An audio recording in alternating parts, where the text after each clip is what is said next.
예, 방금 사유를 보신 형제님 누가 전도했어요? 저기 앞에 앉아 계신 모치님이 전도하셨죠? 예, 낚시어로 갔다 낚시에 걸린 형제가 방금 사유 본 형제입니다. 예, 오늘은 창세기에 있는 말씀을 이렇게 증거하도록 하겠습니다. 창세기 22장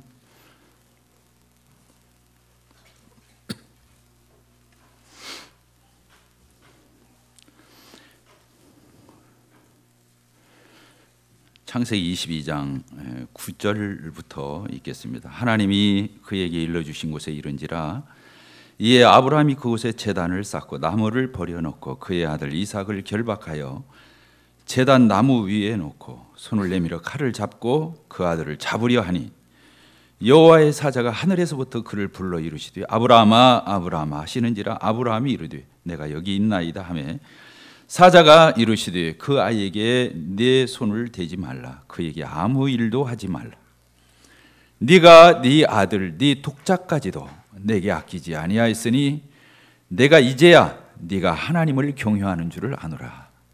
아브라함이 눈을 들어 살펴본 적 한 순양이 뒤에 있는데 뿔이 수풀에 걸려 있는지라 아브라함이 가서 그 순양을 가져다가 아들을 대신하여 번제를 드렸더라. 아브라함이 그 땅 이름을 여호와 이레라 하였으므로 오늘날까지 사람들이 이르기를 여호와께서 여호와의 산에서 준비되리라 하더라.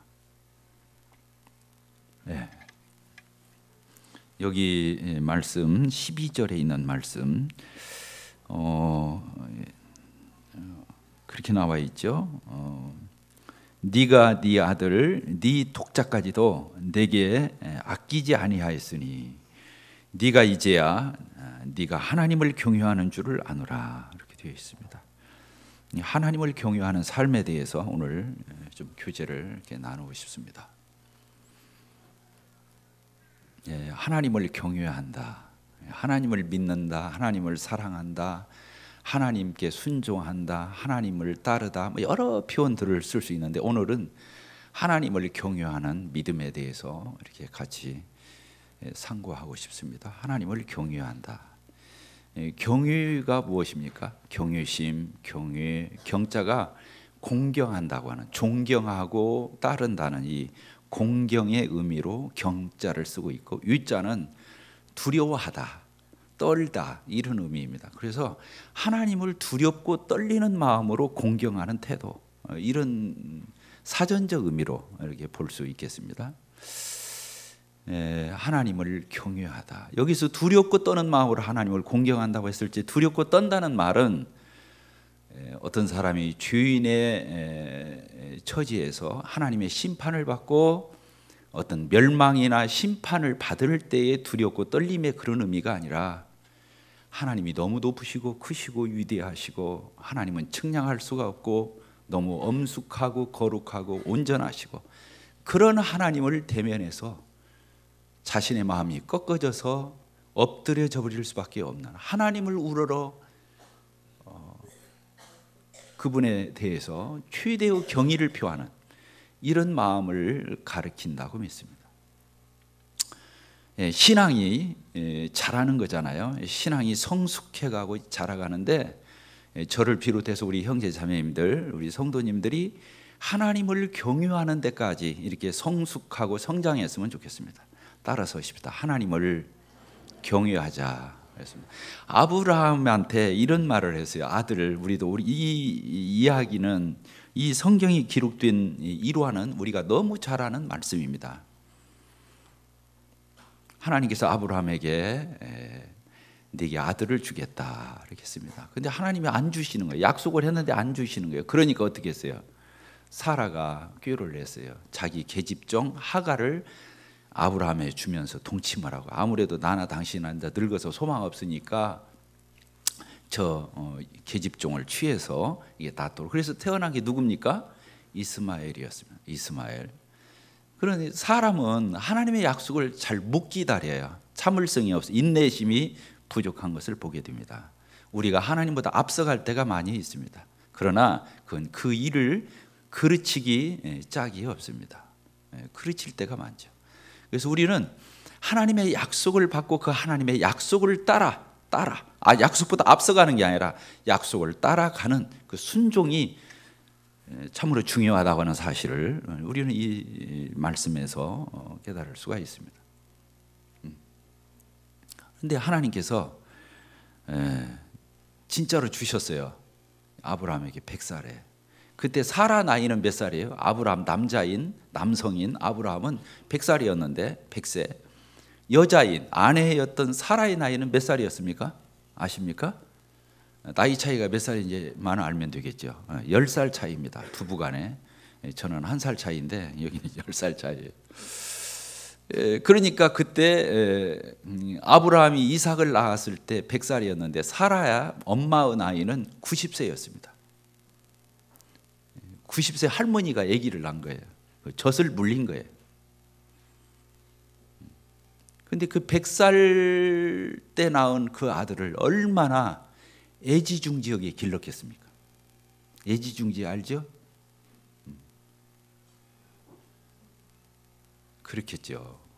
정말로 기가 막히게 키웠을 것 같아요. 이 어떤 사건에서도 우리가 그걸 미루어 짐작할 수 있냐면 이 100살에 난 이삭이 젖될 때가 됐을 때 잔치를 벌였어요. 이삭을 위해서.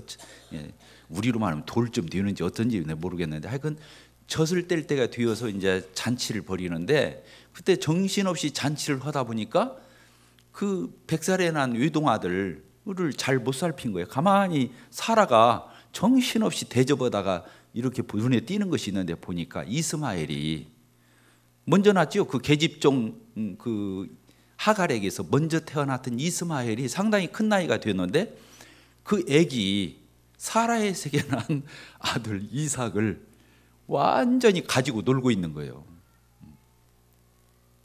어떻게 해서 마음이 편했겠어요? 불편했겠어요? 불편했어요. 당장 아브라함한테 그랬어요. 저 여자하고 그 아이 이스마엘을 내쫓으라고. 우리 집에서 빨리 내쫓으라고. 같이 못 살겠다고. 그래서 결국에는 쫓아내는 장면이 나요. 아브라함이 마음이 찢어지는 그 자식도 내 아들인데 그저 서자지만 내 아들이잖아요.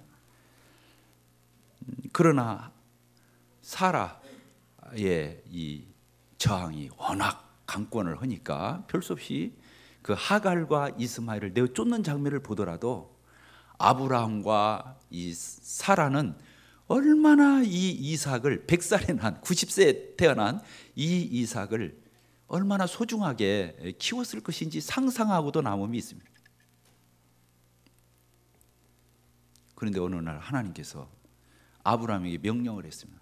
아브라함아, 아브라함아, 네, 제가 여기 있습니다. 내가 100살에 준 그 아들, 독자, 네 아들을 내게 바쳐라. 내가 지시하는 곳에 가서 그곳에서 번제로 잡아서 나에게, 번제라는 건 다른 거 아니에요. 나무를 벌려놓고 제단 위에다 나무를 벌려놓고 거기에 사람을 묶어서 놓고 불로 태워서 죽이는 걸 번제라고 하잖아요. 그런 제사를 하나님께 바치라고 이렇게 하는 명령을 이렇게 듣게 됩니다. 기가 막히죠? 근데 기가 막힌 것은 하나님의 명령이 기가 막힌 게 아니라 이 아브라함의 태도를 보면요, 네, 알았습니다. 일체 항변 안 해요. 이런저런 말을 붙이질 않아요. 예, 알았습니다. 그 다음날 아침 새벽에 일어나서, 여기 써 있습니다. 이른 아침이다. 어디에 써 있습니까? 3절에 써 있죠.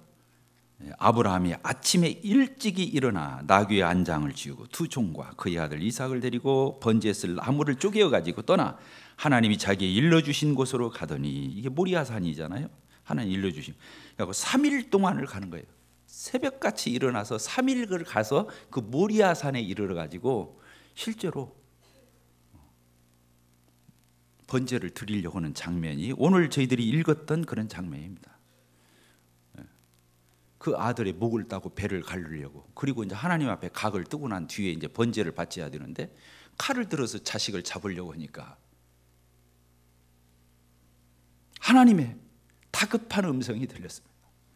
아브라함아, 아브라함아, 아브라함이 내가 여기 있습니다. 칼을 잡고 이렇게 지금 10절에 써 있잖아요. 손을 내밀어 칼을 잡고 그 아들을 잡으려고 하니, 이렇게 사자가 이르되 그 아이에게 손을 대지 말라. 네 손을 대지 말라. 그에게 아무 일도 하지 말라. 실컷 시켜놓고 잡아서 바치라고. 그 누가 말했어요? 하나님 말씀. 그런데 하나님이 다급해졌어요. 아브라함이 참 믿음이 성숙했구나. 여기에도 보니까 네가 하나님 경유한 거 내가 이제 알겠다 그랬는데, 정말로 하나님을 경유하는 수준에까지 이르른 아브라함의 모습을 볼 수 있습니다. 이제는 급한 것은 아브라함이 아니고 하나님이신 것을 알게 됩니다. 하나님이 당황하시는 거예요. 아브라함이 당황하는 게 아니라 하나님이 당황하는 모습을 보게 됩니다. 그 앞에요, 아브라함에게 하나님이 아들을 주겠다 했을 적에 아브라함이 어떻게 하는지 그 장면이 나와 있습니다. 한번 볼까요? 17장, 창세기 17장 앞으로 이렇게 넘어가서 99세 할례 의식을 행했을 때가 99세였는데, 그때 아브라함에게 하나님께서 말씀하셨죠. 15절, 17장 15절을 보게 되면 하나님이 또 아브라함에게 이르시되 네 아내 사레는 이름을 사레라고 하지 말고 사라라 하라. 아브라함도 본래 아브라함이었는데 아브라함으로 고쳐줬죠. 이번에는 사레를 사라라고 고쳤어요. 내가 그에게 복을 주어 그가 네게 아들을 낳아주게 하며 내가 그에게 복을 주어 그를 여러 민족의 어머니가 되게 하리니 민족의 여러 왕이 그에게서 나리라. 아브라함이 뭐라고 그랬어요?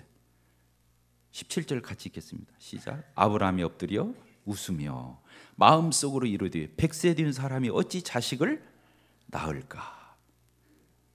그러면서 사라는 90세니 어찌 출산하리요? 자기는 100살이고 자기 아내는 90세인데 어떻게 자식을 낳으며 출산을 할 수 있겠느냐, 이렇게 말합니다.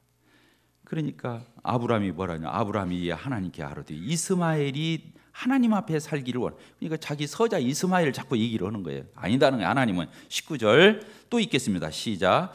하나님이 이르시되 아니라 네 아내 사라가 네게 낳을 아들을 낳으리니 너는 그 이름을 이삭이라 하라.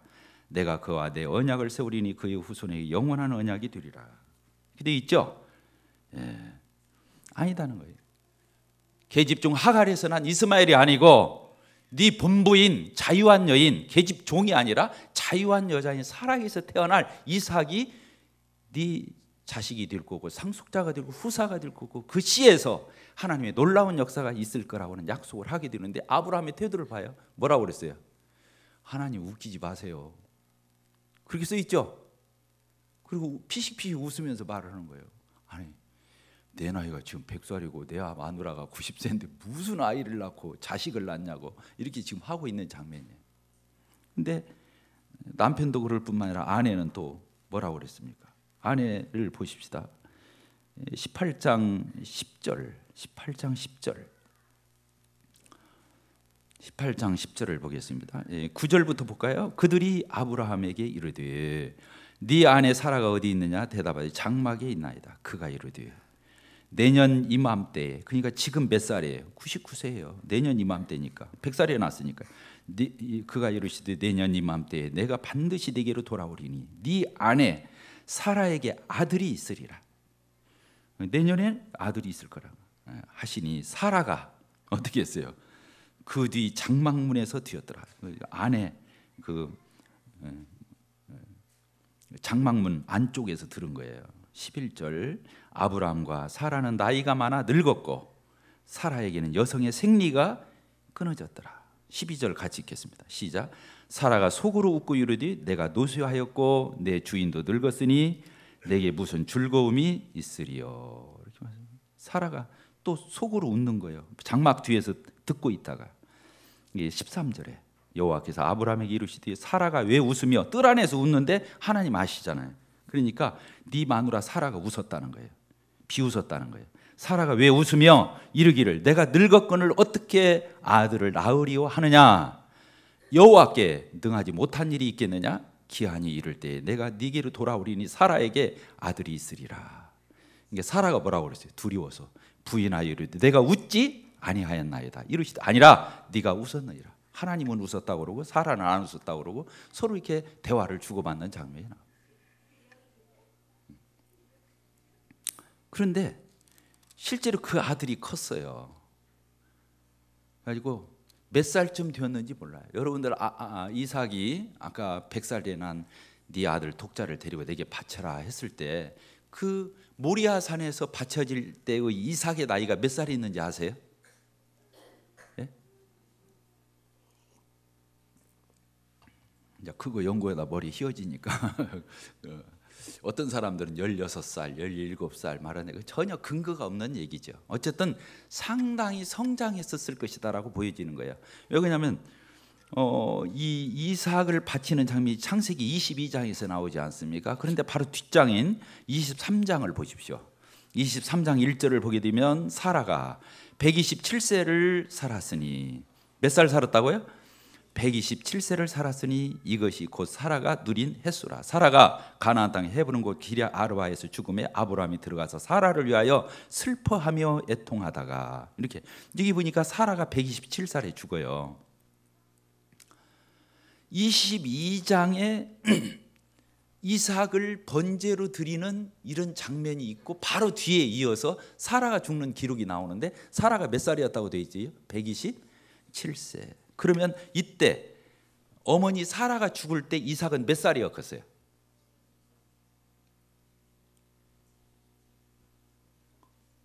몇 살에 낳았어요? 사라가 이삭을 몇 살에 낳았어요?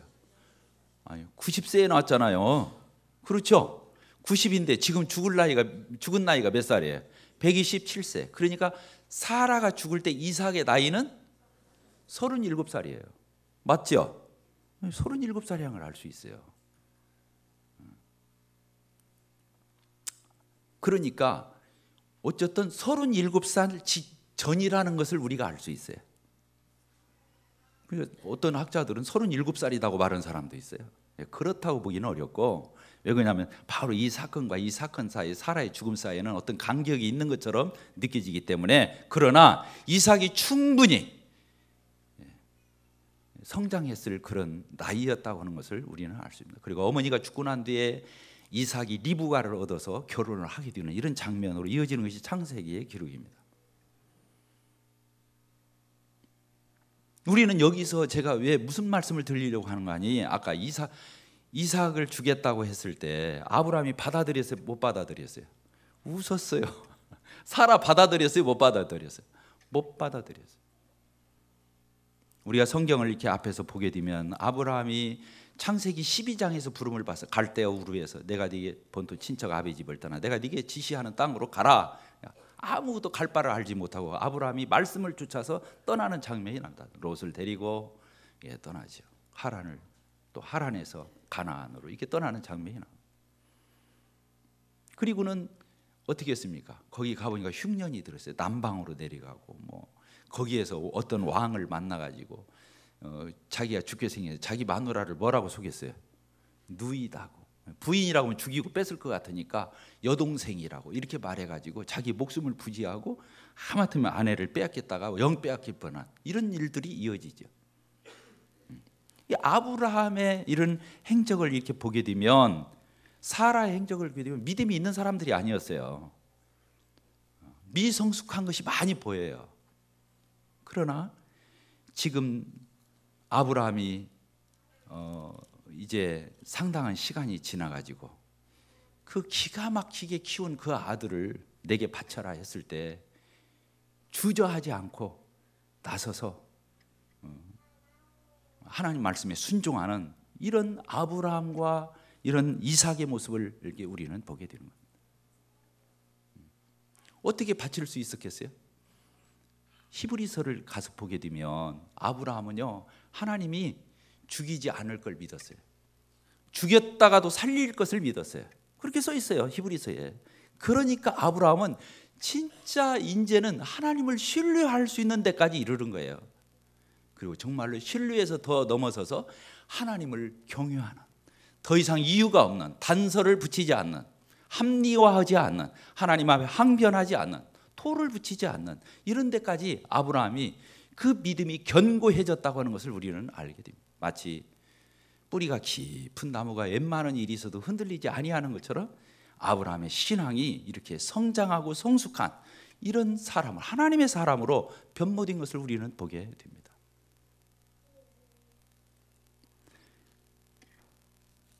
그 다음부터는요, 하나님이 아브라함을 시험할 필요가 없어요. 이런저런 말로 시험할 필요가 없어요. 또 아브라함 스스로도 이렇게 저렇게 시험에 빠질 이유가 없어요. 왜? 백성이 나서 키운 독자도 하나님 앞에 바칠 정도인데 뭘 그 사람을 더 이상 시험할 수가 없어요.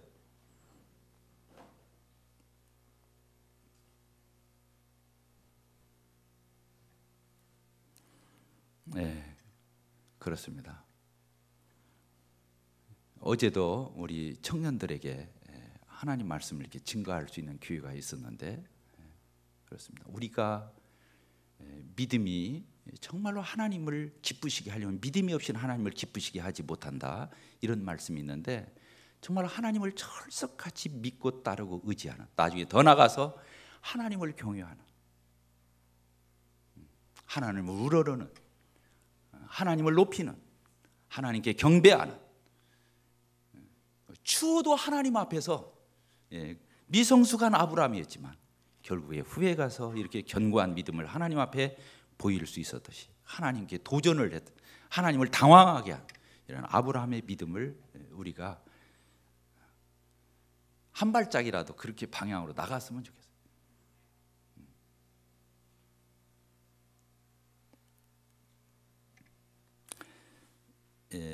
부전자전이라고 이삭이 하나님을 경유하는 장면이 나옵니다. 아브라함만 그런 게 아니고 우리 뒤에 가보면 창세기 31장을 같이 보도록 하겠습니다. 창세기 31장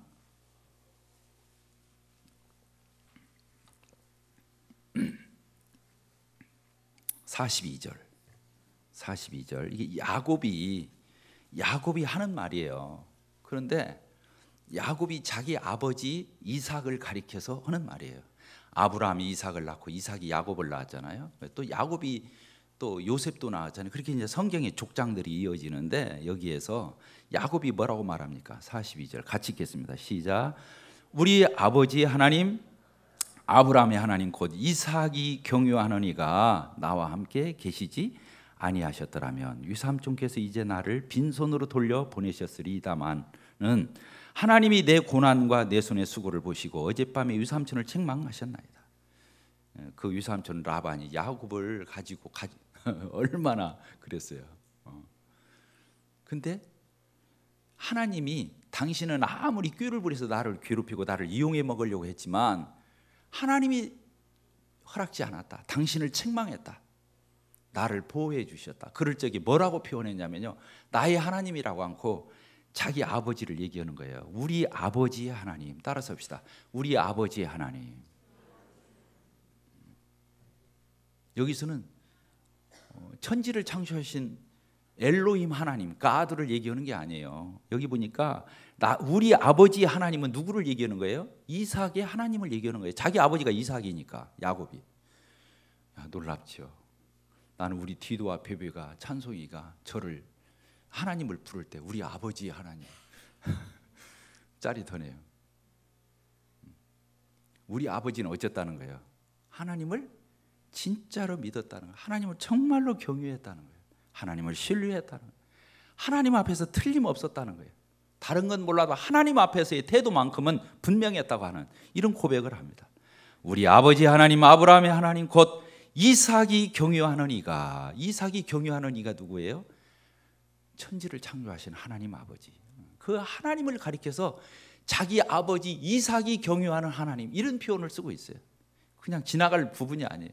그러니까 아들을, 백세 나는 아들을 다 성장해서 바치라니까 아브라함이 주저함이 없이 바쳤을 때 하나님이 야, 이제 알았다. 그만 내가 너하고 이제 상대 그만해야겠다.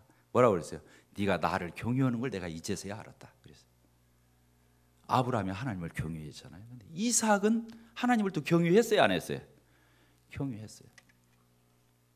부전자전이에요. 그 밑에 53절을 또 보도록 하겠습니다. 53절. 아브라함의 하나님, 나홀의 하나님, 그들의 조상의 하나님은 우리 사이에 판단하시옵소서 하매 야곱이 뭐라고 그랬어요? 그 아버지 이삭이 경유하는 일을 가리켜 맹세하고, 자기가 믿는 하나님께 맹세해서 이렇게 하는 것이 아니고 자기 아버지 이삭이 경유하는 그 하나님 앞에서 맹세하는 거예요. 참 성경을 어렵게 써놨죠. 야곱이 경유하는 하나님 이렇게 해서 안 써놓고 그의 아버지, 그 야곱의 아버지 이삭이 경유하는 그 하나님의 이름을 가리켜 맹세했다, 이렇게 되어 있어요. 부전자전. 우리 교회에 그런 놀라운 믿음의 이런 계승이, 승계가 이루어지기를 바랍니다. 나보다 내 자식이 믿음이 더 좋아야겠어요? 나보다 적어야 되겠어요? 진짜요? 네, 그렇습니다.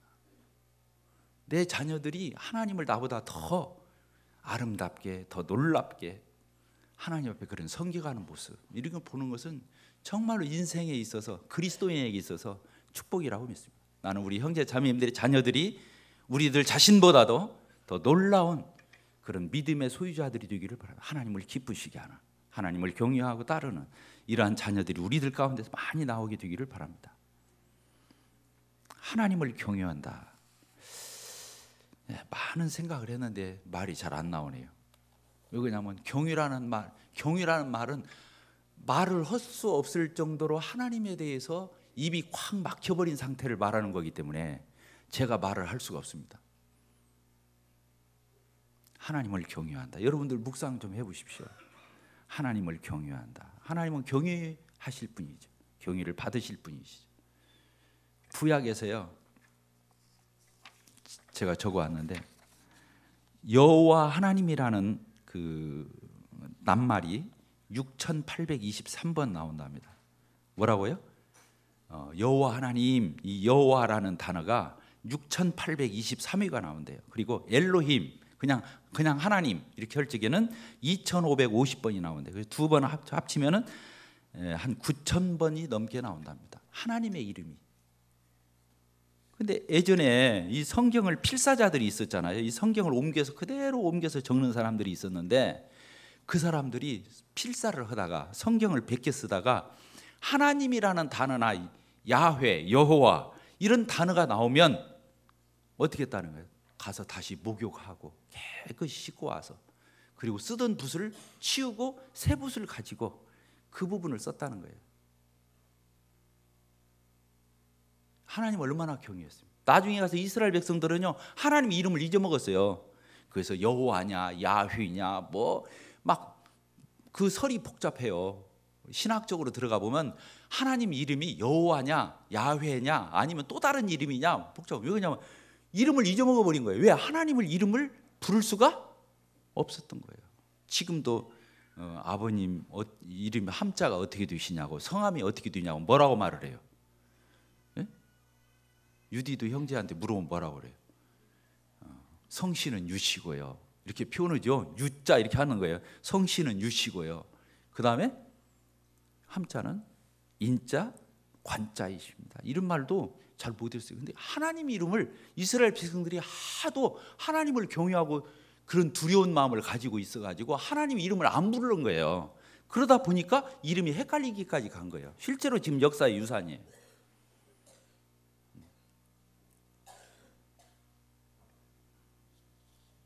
우리가 정말로 하나님을 경외한다면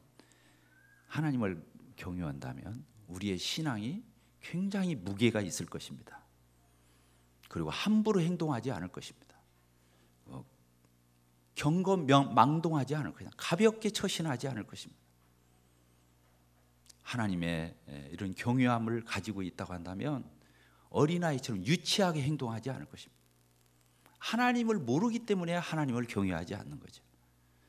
하나님을 안다면 그분이 창조의 주라는 거, 우리는 창조주 하나님 천지를 창조하다 이런 말들 하지만 그게 보통 말입니까?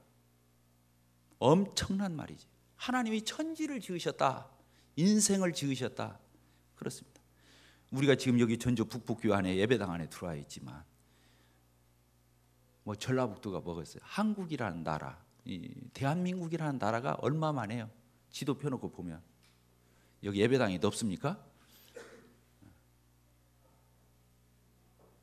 근데 지구는 얼마나 겁니까? 지구는 저 우주에서 내려다보면 조그마한 빛, 광채의 그런 조그마한 것에 불과하죠. 하나님이 창조의 주가 되셔요. 저희 인생을 지으신, 만물을 지으신 분이셔요. 그분은 크시고 높으시고 위대한 분이셔요. 우리는 티끌과 같은 거예요. 먼지와 같은 거예요. 따라서 합시다. 나는 티끌이다. 먼지다. 그러면 끝난 거예요. 내가 뭐나 되는 줄 알으니까 문제가 생기죠. 티끌이고 먼지죠. 성경에서 시편 90편입니까? 너는 티끌로 돌아가라 이렇게 써 있잖아요. 티끌이에요. 또 우리는 그렇게 우리가 살고 있는 인생의 연수가 70이요 강건하면 80이라고 그랬는데 인생을 뭐라 하냐면 밤의 한 경점과 같다. 한밤중에 밤중에 누가 이러는 사람이 바쁜 사람이 아무것도 무의미한 시간이. 그런데 그 밤의 시간 중에서도 한 찰나에도 불과하지 않는다는 거예요. 인간이 7, 80을 살아봤자 아무것도 아니라는 거예요. 더 나가서 인간이 얼마나 더럽고 추하고 벌레만도 못하고 구더기만도 못하고 정말 얼마나 죄인이에요. 그 걸어가시는 하나님 앞에서 크기로 보나 위험으로 보나 모든 것을 다 동원해서 우리가 살핀다 할지라도 우리는 하나님 앞에서 하나님을 경외하지 않을 수 없습니다. 더 나아가서 우리가 하나님 앞에 두렵고 떨리는 마음을 갖는 것은 이렇게 대단해서도 그렇지만 하나님이 우리 주를 위해서 누구를 주셨습니까?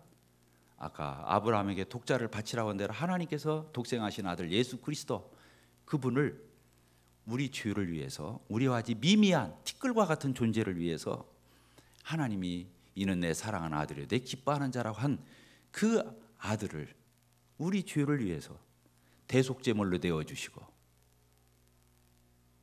우리를 구원해 주셨습니다. 다 표현할 수 없어서 미안합니다. 놀라운 사랑이죠. 있을 수가 없는 사랑, 할 수도 없는 사랑이죠. 하나님이 우리를 구원하시기 위해서 인간이 되어 오셨다. 예수님이 본래 하나님이셨어요. 성자 하나님.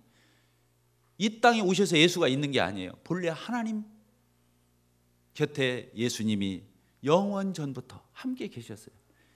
그 하나님의 아드님이시고 하나님이신 그 예수 그리스도께서 인간의 몸을 입고 사람처럼 되어 오셔서 우리 죄를 위해서 대속의 희생의 죽음을 주시고 고난을 받으시고 우리와 같이 되셨다고 하는 거. 돌아와서 묵상들 해보십시오. 하나님이 우리와 같이 되셨다. 나와 같이 되셨다. 나를 위해서 죽으셨다. 내 죄를 대속해 주셨다. 더 나가서 이제는 예수님 승천하시고 난 뒤에 이 땅에 또 다른 보혜사인 성령 하나님을 보내주셔서 예수 그리스도를 영접하고 구원받은 하나님의 사람들의 마음 가운데 내주하시고 인치시고 계셔서 우리의 성화를, 우리의 주님을 영접하고 주님을 만날 때까지 그 삶을 책임져 주시는, 보장해 주시는 그 성령님이 우리 가운데 와 계셔서 나를 책임지고 인도해 주실 거라고 하는 하나님이 이 땅에 인간의 모습을 입고 오신 예수 그리스도, 하나님의 영이시자 예수 그리스도의 영이시고 진리의 영이신 성령께서 내 안에 들으셔서 나와 함께 하시고 나와 동행하시고 나를 떠나지 아니하시고 끝까지 모든 것을 보장해 주시는 성령님이 내 안에 계신다고 하는 것은 우리가 경외하지 않을 수 없습니다. 우리가 하나님을 사랑하는 걸 더 뛰어넘어서서 하나님을 경외하지 않을 수 없습니다.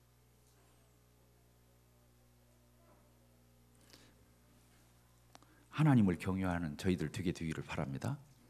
그래서 참 내 개인적으로 어디에 있든지 무엇을 하든지 교회 안에서 어떤 처신을 하든 간에 세상에 나에서 어떤 삶을 산다 할지라도 하나님을 경외하는 사람으로서 그 자리에 설 수 있는 저희들이 되기를 바랍니다.